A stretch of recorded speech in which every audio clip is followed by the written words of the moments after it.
ಧರ್ಮಸ್ಥಳ ಗ್ರಾಮದಲ್ಲಿ ಶವಗಳನ್ನು ಹೂತಿಟ್ಟ ಪ್ರಕರಣಕ್ಕೆ ಸಂಬಂಧಪಟ್ಟಂತೆ ಉತ್ಖನನ ಕಾರ್ಯ ಕೊನೆಯ ಹಂತಕ್ಕೆ ಬಂದು ತಲುಪಿದೆ. ಈಗ 13ನೇ ಪಾಯಿಂಟ್ ಅನ್ನು ಶೋಧ ಕಾರ್ಯಾಚರಣೆ ಮಾಡೋದೇ ಎಸ್ಐಟಿಗೆ ಸವಾಲಾಗಿದೆ. ಆದರೂ ಸಹ ಈ ಸವಾಲಿನ ಮಧ್ಯೆ ಇಂದು ಶೋಧ ಕಾರ್ಯಾಚರಣೆಗೆ ಎಸ್ಐಟಿ ಮುಂದಾಗಿದೆ. ಒಂದು ವೇಳೆ ಇಲ್ಲಿ ಏನೂ ಸಿಗದೇ ಇದ್ರೆ ಅನಾಮಿಕನಿಗೆ ಈ ಪ್ರಕರಣ ಮುಳುವಾಗುವಂತಹ ಸಾಧ್ಯತೆ ದಟ್ಟವಾಗಿದೆ. ಇದರ ಒಂದು ವರದಿ ಇಲ್ಲಿದೆ. ಎಸ್ಐಟಿಗೆ ಕಗ್ಗಂಟಾಗಿರೋ 13ನೇ ಪಾಯಿಂಟ್. ಸವಾಲುಗಳ ಮಧ್ಯೆ ಉತ್ಖನನಕ್ಕೆ ರೆಡಿಯಾದ ಎಸ್ಐಟಿ. 13ನೇ ಸ್ಪಾಟ್ನಲ್ಲಿ ಸಿಗಲಿದೆಯಾ ಸಮಾಧಿ ಸತ್ಯ? ಧರ್ಮಸ್ಥಳದ ಗ್ರಾಮದಲ್ಲಿ ಶವ ಹೂತಿಟ್ಟ ಪ್ರಕರಣದ ಉತ್ಖನನ ಇಂದು ಕ್ಲೈಮ್ಯಾಕ್ಸ್ ಹಂತಕ್ಕೆ ಬಂದು ತಲುಪಿದೆ. ದೂರುದಾರ ತೋರಿಸಿದ 13 ಕಡೆಗಳಲ್ಲೂ ಭೂಮಿ ಅಗೆದು ಹುಡುಕಿದ್ರೂ ಏನೂ ಸಿಗಲಿಲ್ಲ. ನೂರಾರು ಶವ ಹೂತಿಟ್ಟಿದ್ದೇನೆ ಎಂದಿದ್ದ ದೂರುದಾರನು ಇದೀಗ ಪಾಯಿಂಟ್ ನಂಬರ್ 13ರಲ್ಲಿ ರಾಶಿ ರಾಶಿ ಹೆಣಗಳಿವೆ ಎಂದು ಹೇಳಿದ್ದ. ಹೀಗಾಗಿ ಸಾಕಷ್ಟು ಉದ್ದ ಅಗಲಕ್ಕೆ ಮಾರ್ಕ್ ಮಾಡಲಾಗಿದೆ. ಆದ್ರೆ ಈ ಪಾಯಿಂಟ್ ಎಸ್ಐಟಿ ಅಧಿಕಾರಿಗಳಿಗೆ ಕಗ್ಗಂಟಾಗಿದ್ದು, ನಿನ್ನೆ ಉತ್ಖನನ ಮಾಡಿ ಮುಗಿಸಬೇಕಿದ್ದ ಈ 13ನೇ ಪಾಯಿಂಟ್ ಅಗೆಯದೆ 14ನೇ ಪಾಯಿಂಟ್ ಉತ್ಖನನ ನಡೆಸಿದ್ರು. ಈ 13ನೇ ಪಾಯಿಂಟ್ನ ಮಧ್ಯಭಾಗದಲ್ಲೇ 2 ವಿದ್ಯುತ್ ಕಂಬಗಳಿದೆ. ಪಕ್ಕದಲ್ಲೇ ನೇತ್ರಾವತಿ ನದಿಗೆ ಅಡ್ಡಲಾಗಿ ಕಟ್ಟಲಾದ ಅಣೆಕಟ್ಟು ಇದೆ.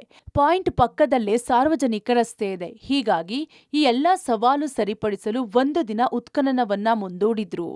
ಇವತ್ತಿರುವಂತಹ ಕ್ರೂಷಿಯಲ್ ಮೂಮೆಂಟ್ ನಂಬರ್ 13 ನೇತ್ರಾವತಿ ಸ್ನಾನಘಟ್ಟದ ಪಕ್ಕದಲ್ಲೇ ಇರುವಂತಹ ಈ ಜಾಗ. ಪ್ರಮುಖವಾಗಿ ಈ ಜಾಗದ ಮೇಲೆ ಎಲ್ಲರ ಕುತೂಹಲ ಇರುವಂಥದ್ದು. ಯಾಕಂದರೆ 10ಕ್ಕಿಂತ ಹೆಚ್ಚು ಮೃತದೇಹ ನಾನು ಇಲ್ಲೇ ದಫನ್ ಮಾಡಿದ್ದೇನೆ ಅನ್ನುವಂಥ ಹಿನ್ನೆಲೆಯಲ್ಲಿ ಇದರ ಮೇಲೆ ಆರಂಭಿಕ ದಿನದಿಂದಲೂ ಕೂಡ ಚರ್ಚೆ ಆಗ್ತಾ ಇರುವಂಥದ್ದು. ನಾವು ನೋಡ್ಬೋದು ಸಾರ್ವಜನಿಕ ರಸ್ತೆಯ ಪಕ್ಕದಲ್ಲೇ ಇದೆ. ನಾವು ನೋಡ್ಬೋದು ಆ ಭಾಗದಲ್ಲಿ ಊರಿದೆ. ಊರಿಗೆ ಹೋಗುವಂಥವ್ರು ಎಲ್ಲರೂ ಕೂಡ ಈ ರಸ್ತೆಯಲ್ಲೇ ಓಡಾಡ್ತಾ ಇದ್ರು ನೂರಾರು ವರ್ಷಗಳಿಂದ. ಆದರೆ ಇಲ್ಲೇ ದಫನ್ ಆಗಿದೆಯಾ ಅನ್ನೋ ಬಗ್ಗೆ ಇರುವಂತಹ ಚರ್ಚೆ ಈಗ ಇರುವುದು. ನಾವು ನೋಡ್ಬೋದು ಇವತ್ತಿನ ಈ ಸ್ಪಾಟ್ ಹೇಗಿದೆ ಅನ್ನುವಂಥದ್ದು. ನೇತ್ರಾವತಿ ಸ್ನಾನಘಟ್ಟದ ಪಕ್ಕದಲ್ಲೇ ಒಂದು ಡ್ಯಾಮ್ ಅನ್ನು ಹಾಕೊಂಡಿದ್ದಾರೆ. 2 ವಿದ್ಯುತ್ ಕಂಬಗಳ ನಡುವೆ ಆತ ಮಾರ್ಕ್ ಮಾಡಿ ಹೋಗಿರುವಂಥದ್ದು ಮತ್ತು ಬಹಳ ವಿಶಾಲವಾದ ಜಾಗ ಇದು. ಈವರೆಗೆ ಕೇವಲ 3 ಅಡಿ 6 ಅಡಿಯವರೆಗೂ ಕೂಡ ಇಲ್ಲಿ ಅಗದಿರುವಂಥದ್ದು. ಆದರೆ ಇವತ್ತು ಬಹಳ ದೊಡ್ಡ ಜಾಗವನ್ನು ಆರಿದ್ದಾರೆ ಮತ್ತು ಅದಕ್ಕೆಲ್ಲ ಪ್ರಿಪರೇಷನ್ಗಳನ್ನು ಕೂಡ ಮಾಡಿರುವಂಥದ್ದು. ಹೆಚ್ಚುವರಿ ಲೈಟ್ ವ್ಯವಸ್ಥೆಗಳನ್ನು ಕೂಡ ಮಾಡ್ಕೊಂಡಿದ್ದಾರೆ. ಅಂದರೆ ಬಹಳ ಡೀಪ್ನವರೆಗೂ ಹೋಗಬೇಕು ಅಂತ ಹೇಳಿ ಆತ ಒತ್ತಾಯ ಮಾಡಿರೋದ್ರಿಂದ ಇಲ್ಲಿ ಎಲ್ಲ ರೀತಿಯ ಸಿದ್ಧತೆಗಳನ್ನು ಮಾಡ್ಕೊಂಡಿರುವಂಥದ್ದು. ಹೆಚ್ಚುವರಿ ಪೊಲೀಸ್ ಸೆಕ್ಯೂರಿಟಿಗಳನ್ನು ಕೂಡ ಈ ಭಾಗದಲ್ಲಿ ನಿಯೋಜನೆ ಮಾಡಿದ್ದಾರೆ. ನಾವು ನೋಡ್ಬೋದು ಮೊನ್ನೆಯಿಂದ ಕಳೆದ 10 ದಿವಸಗಳಿಂದಲೂ ಕೂಡ ಇಲ್ಲಿ 24x7 ಇಲ್ಲಿ ಸೆಕ್ಯೂರಿಟಿಗಳನ್ನ ನೇಮಕ ಮಾಡ್ತಾ ಇದ್ದಾರೆ. 3 ಶಿಫ್ಟ್ನಲ್ಲಿ ಇಲ್ಲಿ ಕೆಲಸ ಮಾಡ್ತಾ ಇದ್ದಾರೆ. 13ನೇ ಪಾಯಿಂಟ್ ಅನ್ನ ಉತ್ಖನನ ಮಾಡಲು ಎಸ್ಐಟಿ ಸಿದ್ಧತೆ ಮಾಡಿದ್ದು, ಧರ್ಮಸ್ಥಳ ಗ್ರಾಮ ಪಂಚಾಯತ್, ನೀರಾವರಿ ಇಲಾಖೆ, ಮೆಸ್ಕಾಂ ಇಲಾಖೆ ಜೊತೆ ಸಭೆ ನಡೆಸಿದ್ದಾರೆ. ಡ್ಯಾಂ ಪಕ್ಕದಲ್ಲಿ ನೆಲ ಅಗೆಯೋದು ಹೇಗೆ, ವಿದ್ಯುತ್ ಕಂಬಗಳಿರೋ ಜಾಗದಲ್ಲಿ ಏನು ಮಾಡಬೇಕು ಎಂಬ ಬಗ್ಗೆ ತಜ್ಞರ ಅಭಿಪ್ರಾಯ ಎಸ್ಐಟಿ ಅಧಿಕಾರಿಗಳು ಸಂಗ್ರಹಿಸಿದ್ದಾರೆ.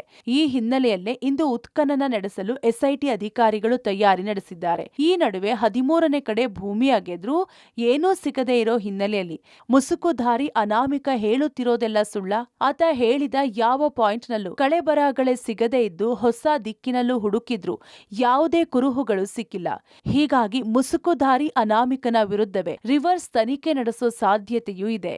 ದಿನದಿಂದ ದಿನಕ್ಕೆ ಕುತೂಹಲ ಹುಟ್ಟಿಸಿದ ಈ ತಲೆಬುರುಡೆ ಕಥೆಯನ್ನ ಅನಾಮಿಕ ವ್ಯಕ್ತಿ ಬುರುಡೆ ಬಿಟ್ಟಿದ್ದಾನ ಅನ್ನೋ ಅನುಮಾನ ಸೃಷ್ಟಿಯಾಗಿದೆ. ಆತ ಎಸ್ಐಟಿ ಸೇರಿದಂತೆ ಎಲ್ಲರ ದಿಕ್ಕು ತಪ್ಪಿಸಿದ್ದಾನ ಅನ್ನೋ ಅನುಮಾನವೂ ಹೆಚ್ಚಾಗಿದೆ. ಒಟ್ಟಿನಲ್ಲಿ ಇಂದು ಉತ್ಖನನ ಮಾಡೋ ಪಾಯಿಂಟ್ನಲ್ಲಿ ಏನಾಗುತ್ತೆ ಅನ್ನೋ ನಿರೀಕ್ಷೆ, ಕುತೂಹಲ ಎಲ್ಲರಲ್ಲಿದೆ. ದೀಪಕ್ ಜೈನ್ ಜೊತೆ ಸುಖಪಾಲ್ ಪೊಳಲಿ, ಪಬ್ಲಿಕ್ ಟಿವಿ, ಮಂಗಳೂರು.